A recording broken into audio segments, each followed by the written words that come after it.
Tonight on News 5 Live, as search continues for U.S. national Allison McKenzie, who went missing at Rendezvous Key. Illegal dredging is taking place near Secret Beach on Ambergris Key within the Ho Chan Marine Reserve. A joint operation between police and fisheries department makes a bust of over 400 pounds of out-of-season Nassau grouper.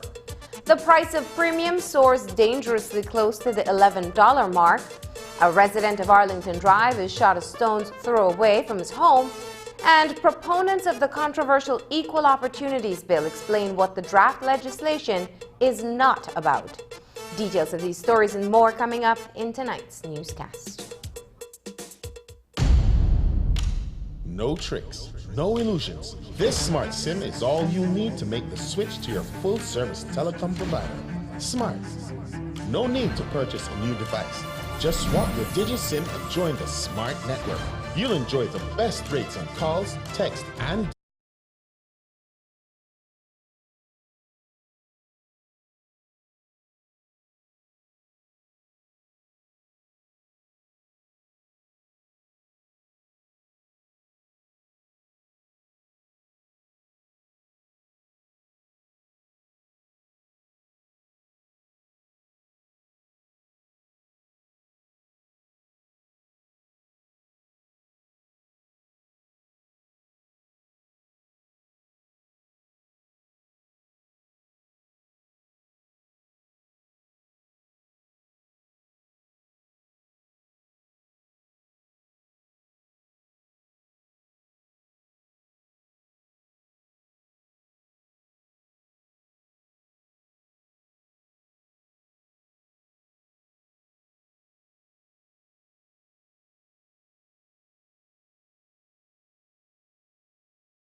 Good evening. Welcome to News 5 Live for Tuesday, January 21st. I am Marlene Cuellar. Where is Alison Mackenzie? The 43-year-old tourist from the United States remains missing tonight after she vanished during an overnight tour on Rendezvous Key. What should have been a short, fun trip has turned into heartache for her Arizona family. Search efforts today for Mackenzie have all but proved futile. At News Time, what we do know is that the family doesn't believe that her boyfriend is connected to her disappearance. Reporter Andrea Polanco has more in the following story. It's been 3 days since American national Alison Mackenzie seemingly vanished into thin air while on Rendezvous Key. The Belize Coast Guard's search of the Key and neighboring islands today didn't turn up anything. Up to News Time, 43-year-old Mackenzie remains missing. The Arizona woman and her boyfriend, 58-year-old Paige Roth, were on an overnight tour with Ragamuffin Tours on the Key. They reached their destination on Friday evening, but by the following morning, Mackenzie was gone and nowhere to be found. The circumstances under which Mackenzie disappeared have left her family wondering what exactly happened. This is what police said on Monday. Information is that they arrived on the island on Friday and were camped in tents, and she was last seen walking around the island around 10 p.m. On Saturday around 6 a.m. Paige Roth reported that when he woke up he could not find his girlfriend, and he made this report to the boat captain. But Mackenzie's family members dispute the time she was last seen retiring for her tent. They report that she was seen going to bed around 2 on Saturday morning. Police also told the media that Mackenzie was drinking. Her erratic behavior on Friday night was reportedly noticed by tour officials. Information was that sometime during the course of the night on Friday, she started behaving or acting somewhat suspicious. Are you able to maybe elaborate? Did she seem sad? Did she seem maybe overly excited? What was she showing? I would say kind of erratic, erroneously, and this is what we received after gathering information from the tour guys who were out there along with them. Have you gathered anything as to maybe her state? Was she in a depressed state, any at all? So far, we have not received that kind of information. So where is Alison Mackenzie? At the moment, no one seems to know. Law enforcement agencies are investigating and searching for the mom of two. What we do know at this time is that police don't consider her boyfriend a suspect in her disappearance. In the court of public opinion, it sounds impossible that Mackenzie would disappear without a trace while on a trip with 14 other tourists and 3 tour guides. Questions have been raised whether she went out for a late-night swim and underestimated the conditions of the sea, which we were told may not have been favorable for swimming during that time. And while that may be one theory, speculations are that perhaps something more sinister happened on the Key and that someone knows more about her whereabouts. But police have nothing to prove this. Her family also doesn't believe that her boyfriend has had a hand in her disappearance. Since talked to the boyfriend, he's still in Belize, and we have both talked to it. Me and my mom, we've talked to him, and no, we do not believe he was involved. He's as distraught as the rest of the family is. What we do know about Alison Mackenzie is that she has experienced tremendous grief last year with the deaths of her father and stepfather. She came to Belize with her boyfriend on an extended stay to get away for a while. We have learned that she and her boyfriend had plans to buy a property in southern Belize. The couple has been in Belize since December of last year and scheduled to return to the USA in May of this year. We were just coming there because our father had passed away last year, and then our stepfather passed away 2 months ago. So she was just trying to go there to just get a little bit of break from just like life here, and just take a little break from things and try to just kind of regroup and find some peace for a little while. Reporting for News 5, I'm Andrea Polanco. Illegal dredging activities are threatening the coral reefs and ecosystem of the Holchan Marine Reserve, which lies between San Pedro and Kikaker.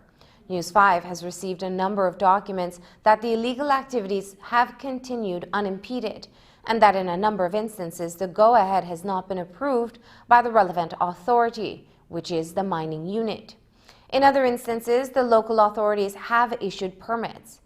Even though it is illegal to conduct any type of dredging within marine protected areas, News 5's Isani Cayetano has the following report. Dredging within the Holchan Marine Reserve continues to be a concern for fisheries enforcement, as several property owners on North Ambergris Key in the vicinity of Secret Beach have been unearthing sand from the seabed for use as landfill. News 5 is in receipt of several documents in which patrol officers attached to the Holchan Marine Reserve have encountered persons digging underwater. On a recent occasion, the team happened upon a platform upon which machinery was mounted for dredging. When officers drew nearer, they observed an individual in the water using the dredging machine. He was ordered to cease the activity and was subsequently asked to contact the person in charge. When the owner showed up, he told the officers that permission had been granted on a temporary basis by the San Pedro Town Council. We note, however, that permits to conduct mining do not fall within the remit of that municipal body. In fact, it is the mining unit of the Ministry of Natural Resources that is responsible for the issuance of permits under the Mines and Minerals Act. On another occasion in November of last year, developer Steve Parrish was handed a cessation order when it was discovered that he too was dredging for a property belonging to Ralph and Jennifer Anderson. A directive from Inspector of Mines Michelle Alvarez was also sent out. A permission letter from Mayor Daniel Guerrero indicates that authorization was given for Parrish to create 2 swimming areas measuring 200 feet each in front of parcels 8980 and 8981. Parrish was also allowed to dig 50 feet around his pier for property access. Lastly, at Sunset Palace, a resort location owned and operated by Ivan Hernandez, a pair of vessels were sighted in the bay where its occupants were engaged in an artisanal dredging. This involves the use of a skiff and shovel to gather and transport sand. A cease and desist order was immediately given, and despite Hernandez mentioning to the officers that he had all necessary permits, he failed to produce them other than a letter of receipt from the Department of the Environment for plans he had for his development. The Holchan Marine Reserve covers approximately 18 kilometers of coral reefs, seagrass beds, and mangrove forests in a protected area between Ambergris Key and Key Cocker, and was established in 1987. Reporting for News 5, I am Isani Cayetano. In another illegal activity, the Belize Fisheries Department and police carried out a joint operation in Dangriga that led to a bust of over 400 pounds of out-of-season Nassau grouper. The illegal products were found in ice boxes on a property in that southern municipality, but no one was found in the area. The Fisheries Department told the media this morning that they're looking for one person who may be able to help with their investigation.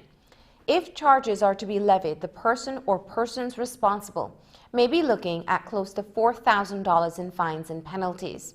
Hampton Gamboa of the Fisheries Department tells us more. What we have here is Nassau grouper whole Nassau groupers, as well as Nassau groupers fillets. Here we have joint operation conducted in Dangriga with the police department and fisheries personnel, resulting in the findings of these 2 ice boxes, as you have previously indicated. Inside those ice boxes was found these Nassau groupers and fish fillets. What do we have here in terms of pounds and in terms of the penalty any responsible individual would face? Okay, in a situation like this, for the possession of it, it's there's 2 parts to the charge for this. There's a possession, and then there's also a penalty. For the possession, it's $1,000 for Nassau grouper, and in addition to that, it doesn't give you a range. It gives you a specific amount of $30 for each. So for each pieces of fillet, it is $30 each, and in addition, for each whole Nassau grouper, it is also $30. In the past, as recent as last year, we've reported on the Nassau grouper and why Belize has taken steps to protect this species. The fish is facing an extremely high risk of extinction in the wild. International Union for Conservation of Nature lists the Nassau grouper as a critically endangered species in the region. While there are 13 sites in Belize where Nassau groupers spawn, those sites are also under threat, and so the fish is at risk of disappearing from our waters. The Wildlife Conservation Society puts the population of the fish at one site at around 400, a drastic decline from the 15,000 recorded at the same site some 5 years ago. But despite local protection with local legislation, fisheries managers still encounter illegal fishing of this species. Hampton Gamboa shared more about this fish and why consumers need to play their role in helping to protect it. At present, the Nassau grouper season is closed in Belize. It closes from the 1st of December to the 31st of March every year, right? So for those 4 months, it is closed. In addition to that being closed, Nassau groupers normally congregates around this time of the year at the spawning banks throughout the entire country, right? All spawning banks in Belize are protected areas, so therefore they are delegated as protected areas and are closed for any kind of fishing activity annually. So there is an SI 49 of 2009 that speaks into the protection of this species of Nassau grouper. Since then, the department has engaged a number of operations during the quote-unquote season, which is the closure season for Nassau grouper, because they only spawn at a certain time of the year, normally during the closed period, which is from 1st of December to 31st of March. Outside of that, I know people might be wondering, like, so when the season opens on the 1st of April, we also have size limits that once you cannot catch any Nassau grouper that is less than 20 inches in full length, and also you cannot catch any that is larger than 30 inches. So the window is between 30 and 30, the safe window, when the season is Between open. 20 and 30. Between 20 and 20. Anything greater than 20 is illegal, 30 is illegal, anything less than 20 is illegal. Nassau grouper, when the season is open, can only be landed whole in Belize. They are not to fillet and different things like that. We are appealing to the public and the consumers or the purchasers, especially our resorts and all establishment that sells marine product, to be mindful of what we are doing on our efforts. And then we are appealing to them to comply with us, because if they are not buying to, then also to a certain extent the fishers won't go out and fish. It was not unusual for 67-year-old Keith Swift to call in and participate in the Wake Up Belize on Creme Radio. On Monday morning, the Muscle Street resident did just that and was in the middle of a phone conversation about the two unnamed government ministers who reportedly accepted bribes from Lev Derman when he suffered a massive heart attack. His wife told News 5 today that she was inside the bedroom reciting her morning prayers and heard Swift on the air conversing.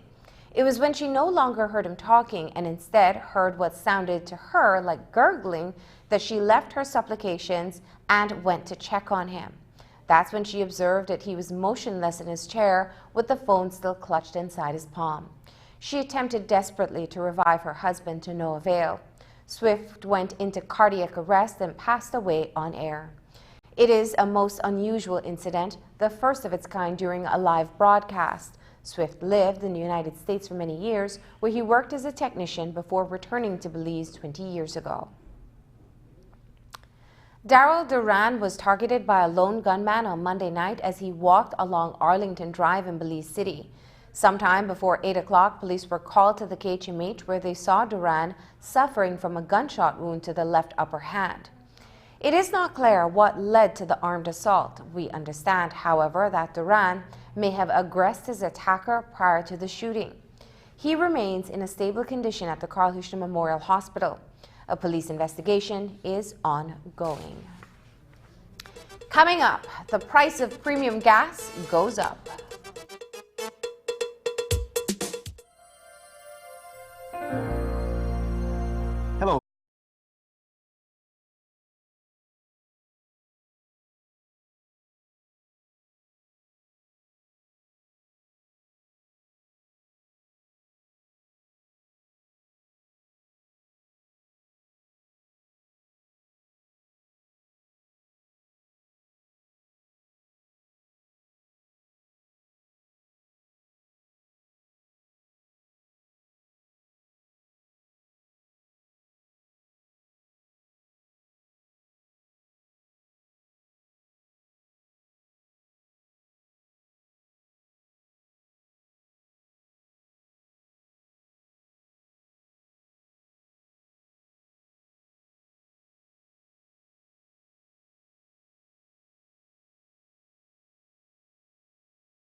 There is another jump in the prices of fuel. At midnight, the price per gallon of premium fuel will sell at $10.99, just under the $11 mark, going up by as much as 27 cents. The price for regular diesel and kerosene remains the same. As much as $500,000 was found to be embezzled at the National Sports Council between April 1st, 2015 to March 31st, 2016. A report by the Auditor General reveals massive fraud that took place in the one-year period. One of the glaring examples of where things went awfully wrong involved former UDP Sports Minister Herman Longsworth. The report found that Longsworth established a company, Go Enterprises Limited, and awarded it works at the Marion Jones Sporting Complex without any written contracts.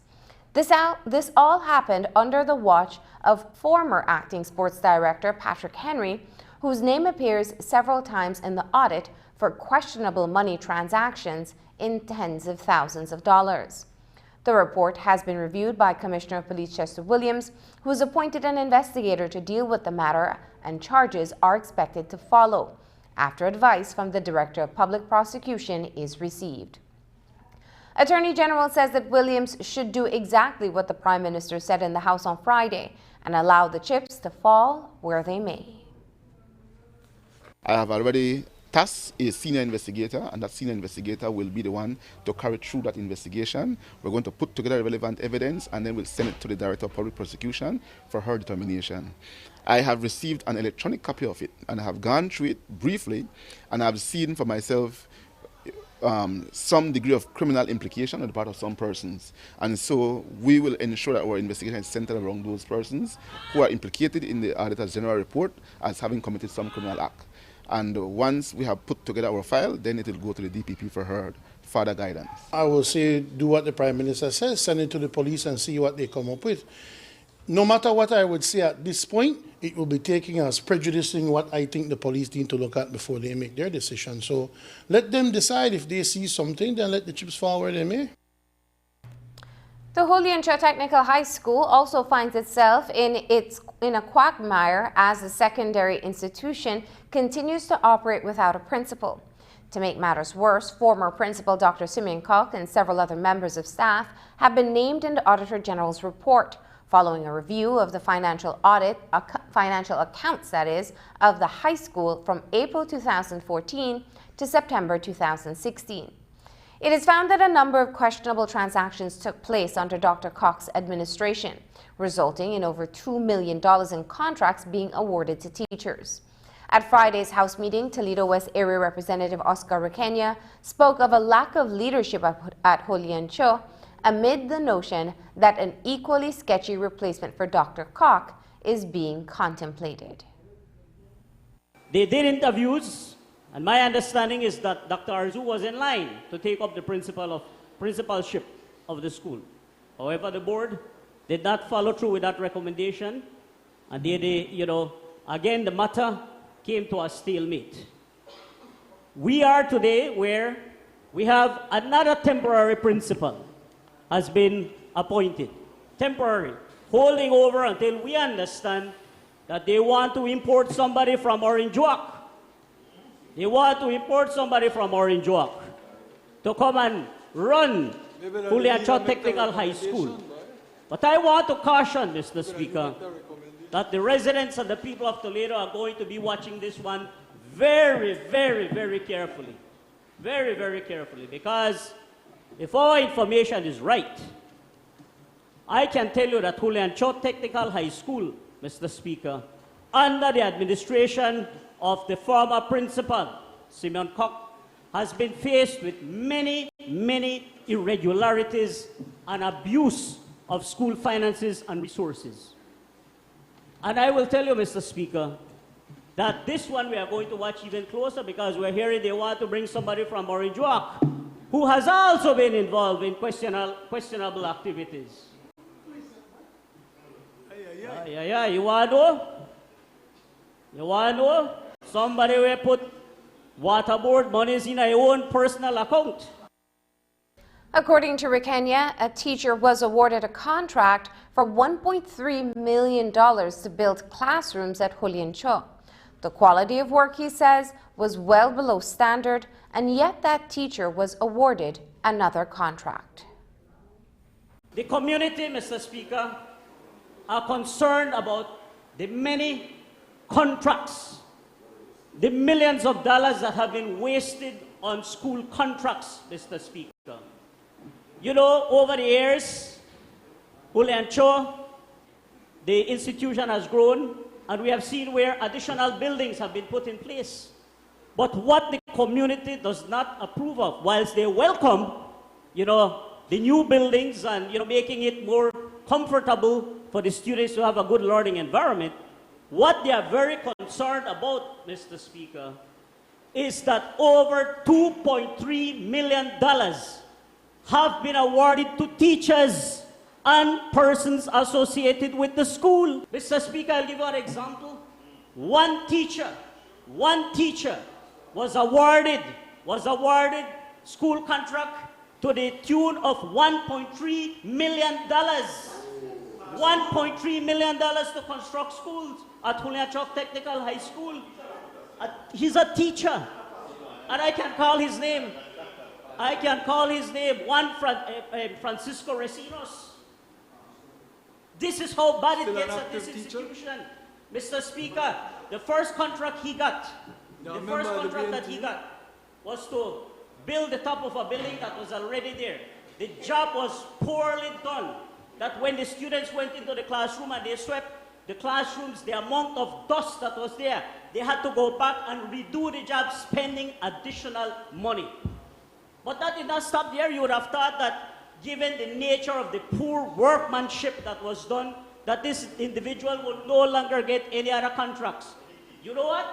He got an additional contract, Mr. Speaker, to build another school. Julian Murillo is the new liquidator for Choice Bank Limited beginning today and remains as the liquidator of Atlantic International Bank Limited. The announcement was made by the central bank via a press release dated January 15th. Murillo takes over from Kareem Michael, who had resigned from his post at Central Bank as Deputy Governor, Research, Financial Supervision and Compliance for the 6-month contract. At the time of Michael's departure from the central bank, a release from the bank stated that, quote, he assumes this role since the former liquidator's term of engagement has come to an end, end quote. The central bank said that Michael possessed the knowledge and experience required to bring the liquidation of Choice Bank to an effective close. In its latest release, the central bank said that Michael contributed significantly to the advancement of the liquidation process, which is still open and now left for Murillo to effectively close. Michael reportedly received a hefty compensation package of about $50,000 monthly. While he acted as liquidator, the post of deputy governor remained vacant up until his reappointment. There's much more news after the break, so stay tuned.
Public consultations have taken place countrywide on the controversial Equal Opportunities Bill.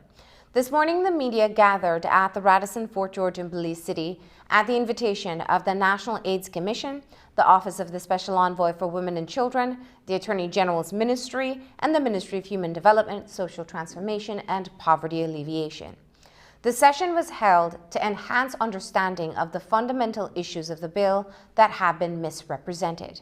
Proponents of the bill say the proposed legislation will regulate specific conduct in areas of public life in order to protect individuals belonging to the identified 19 vulnerable groups from violence.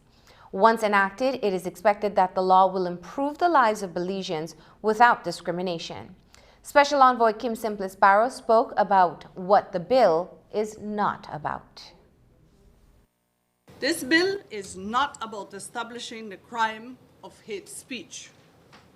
This already exists in our criminal code and will remain untouched by the bill. Our Constitution protects the right to freedom of religion and freedom of expression. As long as they do no harm, all Belizeans remain free to express their religious views and to invite others to share their faith. This bill is not about same-sex marriage. Marriage is regulated by the Marriage Act, which again will remain untouched by this bill.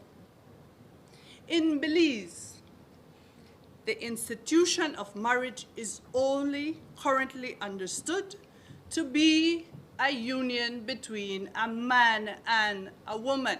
This bill is not about abortion. Abortion is already regulated under Section 111 of our criminal code and remains intact. This bill does not create a parallel justice apparatus. The Equal Opportunities Tribunal will be created to resolve disputes and will be integrated in our justice system. It will operate on the same level and within the same civil procedural framework as the Supreme Court. This forward-looking legislation places a strong emphasis on advice, prevention, mediation, and conciliation as tools to remove the barriers that today prevent many people in our society from fulfilling their potential and playing a part in building a prosperous Belize. While the bill makes reference to the LGBT community, it is only one of 19 vulnerable groups identified in the proposed anti-discrimination law. The bill speaks to 4 categories: conduct, protected characteristics, areas of public life, and exceptions and exemptions. Consultant and legal draftsperson Rasha Brathwaite breaks down why it is necessary to remove systematic barriers to prevent discrimination. Direct discrimination, indirect discrimination, what is it that we're talking about? Simply when a person, discrimination as understood within Belizean legal landscape is treatment that is both different and less favorable. So it must result in a detriment to an individual, and this can happen either directly or indirectly. So to use the example of direct discrimination, if a job indicates that women are not to be hired for that job, that is direct discrimination. It is clear on the surface that a woman would not be able to apply and to get that job. Now, indirect discrimination is a rule that is neutral on its surface but has a disproportionate effect on a particular class. Harassment simply refers to unwanted behavior which has the effect of creating an intimidating, hostile, or degrading environment. And this can happen on its own or along other forms of discrimination. And finally, victimization is treating someone unfavorably because they have taken or might be taking action under the legislation, or they're supporting someone who is doing that. Over the past couple of days, we realized that persons are confusing the role of the commission as well as the role of the tribunal. Ms. Simplest Bauer explained that the tribunal is similar and on equal footing to our Supreme Court, whereas the commission, one of the primary functions of the commission will be to deal with investigations of complaints and try to see, the main focus to see is if there can be a resolution of that complaint without having to go to court. But what does the bill contemplate about cases of political victimization or discrimination? According to Section 38 of the proposed legislation, quote, discrimination on the basis of political opinion shall not be unlawful unless if where the political opinion is the basis on which a person may be employed in or appointed to a particular office, unquote. This means that if a job is political in its nature, there's no discrimination if the post is filled due to political affiliation. Consultant Rashad Brathwaite responded to this concern, specifically as it relates to the awarding of contracts, scholarships, land, and the like. So one of the important functions of the Commission is the power to firstly engage in research, and secondly, the power of the Commission under the public sector equality duty to bring proceedings as against government authorities which would address questions such as this. And this provides a greater tool to address the very concerns of the senator. And so this now gives us tools when to think about the ways in which this may be indirectly discriminatory and for the Commission to have a power of enforcement. In addition, and we can have further conversations about the necessity of strengthening the work of the Auditor General, etc. As to the question of political discrimination, now what we have here is a draft and the language formulation. In my version, I've made an amendment. What this law does, the exception provides that where a person is a political campaign manager, for example, that selecting that person on the basis of political opinion is part of the inherent requirements of the job. This is a standard provision in relation to discrimination on the basis of political opinion. There are certain jobs that by their nature are political. However, when we are talking about the exercise of distribution of scholarship, that is not a political qualification and therefore cannot and does not fall under that provision. To be absolutely clear, for the avoidance of any doubt, and there will be further drafts to the bill, the policy position is that only in cases where political opinion is an inherent requirement of the job, that does not apply to appointments to boards, that does not apply to the distribution of scholarships, that does not apply in the awarding of contracts. The proposed legislation also deals with HIV prevention and care. The 2018 statistics from the Ministry of Health show that there were 254 new infected persons with HIV. On a yearly average, 105 persons die from complications associated with the disease, and twice the number of women than men are affected with HIV, despite the availability of free antiretroviral medication at health centers across the country. The bill categorizes a person living with HIV as a disabled person, but not in the case of diabetes and hypertension, which are far more prevalent conditions. The proposed law goes further to allow persons 16 years and older to get tested for HIV. Currently, only adults can legally get tested. Because of the explicit protection of HIV-positive status, a person with HIV need not engage in use the disability provision. But what we're talking about isn't simply a question of HIV, whether that is multiple sclerosis, a whole range of conditions that fall within the scope of this. Now, let me speak to the source of this provision. and the importance of this provision. What you currently have is a legal framework that for 2 years, if a child is not telling their parent that they're having sex at 16, which they're legally entitled to do, and they do not have that conversation with their parent at 16 that they're sexually active, they're not telling their parents that they want to get tested and they're not going to get tested. And for 2 years, that child may be living with HIV, unable to access care. And there is nothing greater for the health effects than a child or person to access care as soon as possible if they are positive.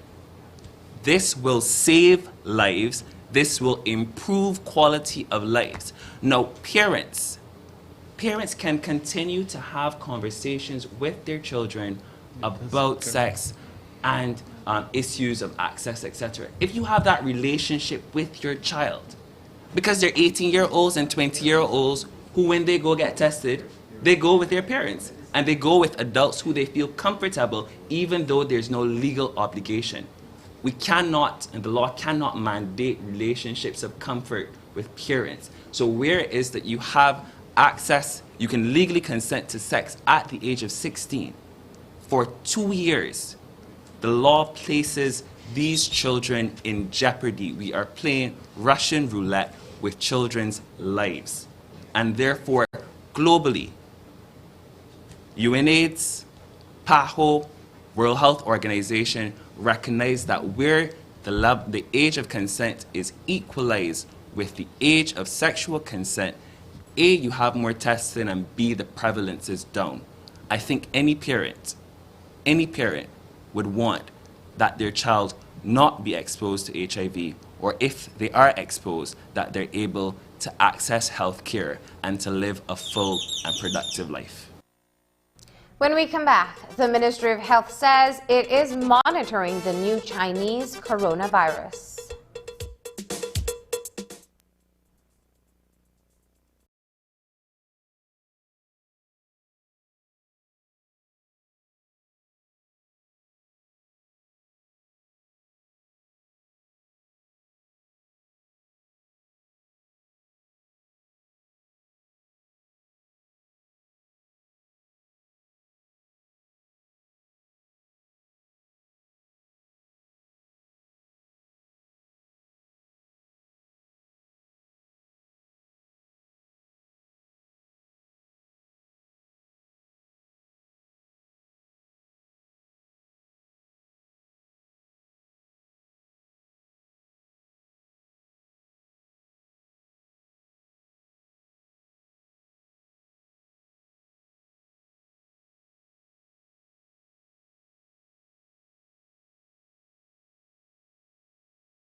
Join us for the first edition of Caribbean Passport for 2020, right here on this station.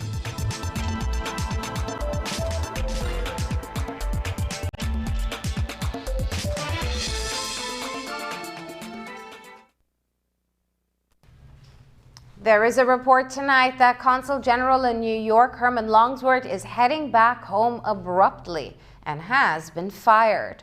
Longsworth, as you know, was named in the Auditor General report for deposits from Petrocaribe funding for sports that ended up in his Albert constituency office, as well as his private account when he was the former Deputy Minister of Sports.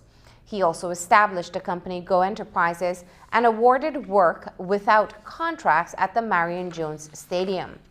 Longsworth got the plum job in New York for not seeking elections in the Albert division. The Ministry of Health here in Belize is monitoring the outbreak of the new Chinese coronavirus. The virus has infected hundreds since the outbreak began in Wuhan, China in December. A cousin of the SARS virus, the coronavirus has killed 6 people in Asia. The virus has been detected in Seattle, USA. Coronavirus symptoms include a runny nose, cough, sore throat, possibly a headache, and maybe a fever, which can last for a couple of days. Here in Belize, Director of Health Services Dr. Marvin Manzanero says the outbreak is being monitored in case it is transmitted to Belize. As with any flu, and if you follow what has been done with the case in Seattle, it actually slipped the health system. It's the patient that did his own research and went to the facility and said, this is where I was, and I have the flu. And that's when they realized, they did the studies and found that he does have that. There's no specific, it doesn't seem that he has a grave case. Is just being monitored and quarantined, and he was going to follow. It may be the same thing here. I mean, you follow any potential case, you do the epidemiological link. If there's a need for quarantine, you do quarantine. If there's a need for just observation and ensuring that there's not further transmission of cases, and that's what would be routinely done.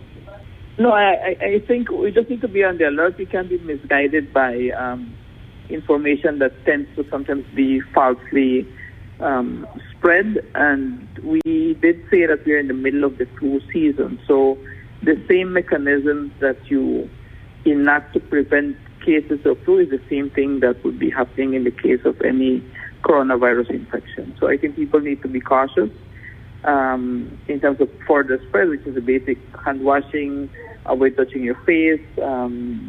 If your flu doesn't improve in 3-4 days, then you will have to seek medical attention. Or if your flu is more severe than the traditional common flu, then you will have to seek medical attention promptly rather than auto-medicating. The Nursing Task Force says that no agreement was reached on critical issues during a meeting with Ministry of Health officials on Monday. Health Minister Pablo Marin, along with CEO George Goff and Director of Health Services Dr. Marvin Manzanero, met with representatives of the task force to forge a path forward. The Nursing Task Force last week fired a press release warning of an escalation of tensions if critical issues are not addressed by the Ministry of Health and the Ministry of Public Service. The appointment of a chief nurse is at the top of the priority list. Dr. Manzanero told News 5 via telephone that the task force was informed that a name has been submitted to the Ministry of Public Service for the post. We did confirm with them that we had conducted interview processes last week, Wednesday, for both the Registrar and Deputy Director of Health Services / Chief Nursing Officer. That was done on Wednesday. We submitted our panel decision to Public Service, and I think they sent it on to the Public Service Commission when they met on Thursday. We are waiting for a written note as to what if what we recommend is going to be accepted. We did not manage to complete the registrar notes, so that didn't go to the commission. How would you describe the atmosphere of the meeting? I think they're still from there, and I think it had lots of doubts as to where we were in that process, but we were only able to communicate what we had done from our end, understanding that there are some certain elements that are beyond the scope of what we are able to do as a Ministry of Health.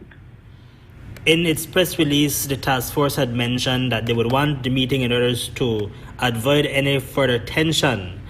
Do you believe that that meeting achieved that yesterday? What I think is going to hinge primarily on the any response we get back from Public Service Commission, and then we will take it from there. I think the agreement was that they will get a response in writing by this Friday. A release from the Nursing Task Force that after the Ministry of Health officials have met with the Ministry of Public Service, the task force will provide an update to its concerns. Coming up after the break, Foreign Minister Elrington heads to Jamaica for a meeting boycotted by some CARICOM leaders. The Belize Bank introduced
In a matter that has regional importance, the Prime Ministers of Barbados and Trinidad and Tobago are not participating in a meeting with the U.S. Secretary of State Mike Pompeo.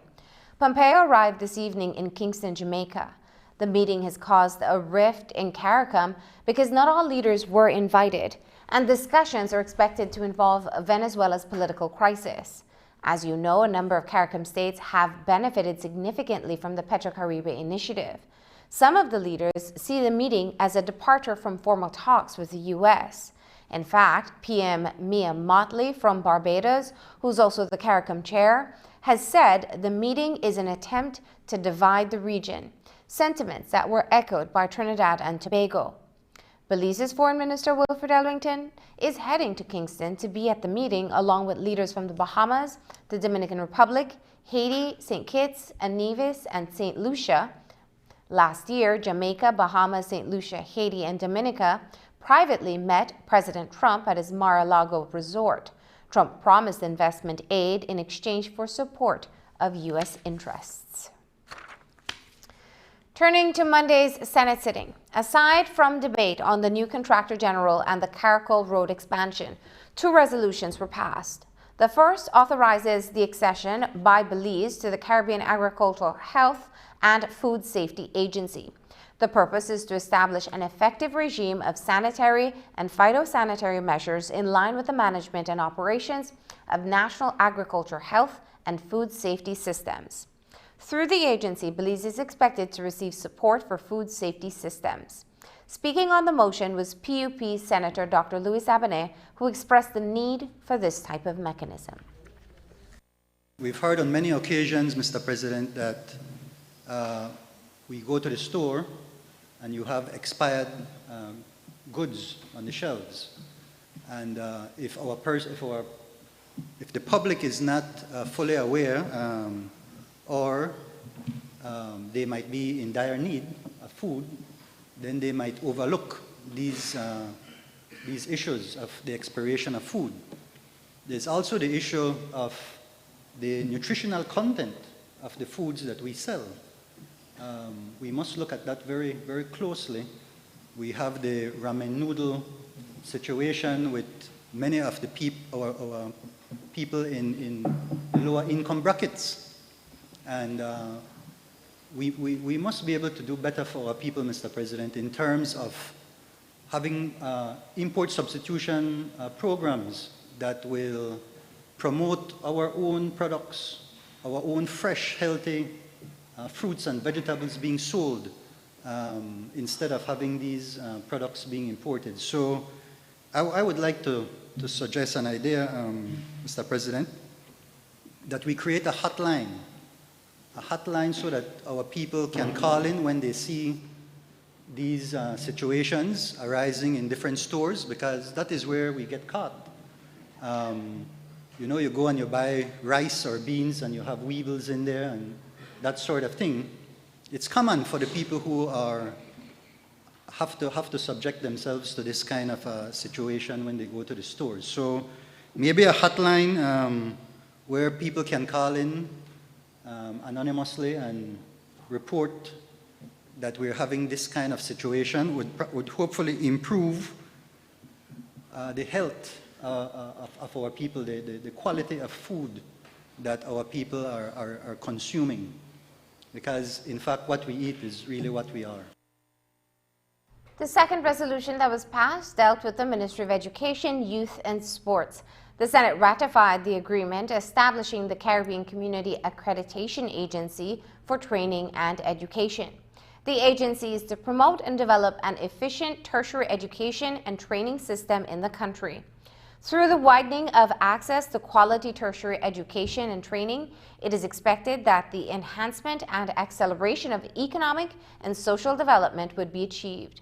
Belize met several items on the criteria to form part of the agency, except one. The Senator for the NGOs noted that one of the most important requirements is the establishment of a national accreditation agency that does not exist in Belize. We have not established our national accreditation agency as yet, and I understand that that's a case with St. Lucia and Belize, the only two in the Caribbean from what I understand. that have not established their accreditation councils. Although this has been in discussion, I understand, from 2004, there was some clarity was needed as to whether a relevant act had been passed to allow the establishment of that National Accreditation Council, but I was not able to locate it if one was passed at all. No? My understanding is that the Ministry of Education has proposed the Belize Quality Assurance and Qualifications Agency to potentially play the role of that accreditation agency, but from what I understand, that's not necessarily the advisable way to go. That seems to be set up more as a school inspectorate. The national screening tour for Tecuani and Duende, Belize's first animated movie, comes to the Mexican Cultural Institute in Belize City tonight. It is one of the last stops for the tour after the first episode of the film has been across the length and breadth of the country. The film won at the Belize International Film Festival in 2019 and will compete in other festivals across the world.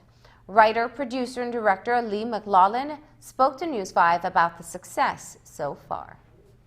It's really important to us to give the proper respect to the story of Tata Duende. It means a lot to all the different ethnic groups of Belize. Like wherever you go in the country, people have a slightly different version of the story, but there are a lot of things that are similar, such as no toms, feet facing backwards, small man, big hat, big beard.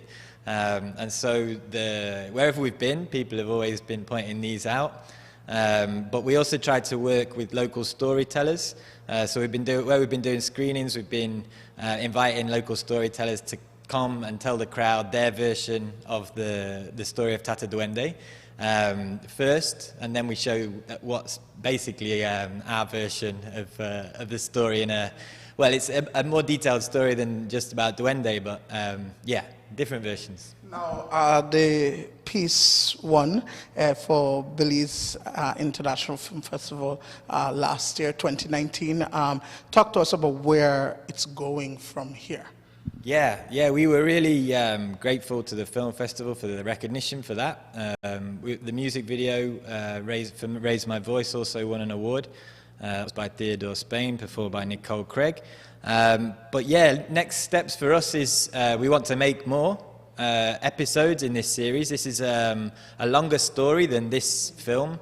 This is the beginning of a kind of a tale. So we think we may get about 6 more episodes from the story. So we've got to raise the money for those, get them made. We'll be looking again to donors around Belize. We've had great support so far from Wildlife Conservation Society, Digi, Coppola Resorts, and lots of individual donors from Belizeans and international folks as well. But I also want to mention that we were at the Belize International Film Festival, but we want to enter into other international film festivals. So we've submitted applications to film festivals in Latin America, Chile, Panama, and in North America, Canada, the States, and even over in Europe, in the UK, Holland and Germany. So we have to wait to hear back whether we've been accepted. We've been accepted to 1 in the UK so far. But what we want to do is take Belizean filmmaking onto the world stage and show what we can do here, because this entire production is Belizean made. And that's the news. Don't forget that tonight's broadcast is available in both text and streaming video at channel5belize.com. You can also connect with us on our Facebook page at facebook.com/News5Live. I'm Marlene Cuellar. Thanks for joining us, and from all of us here at News 5, good night.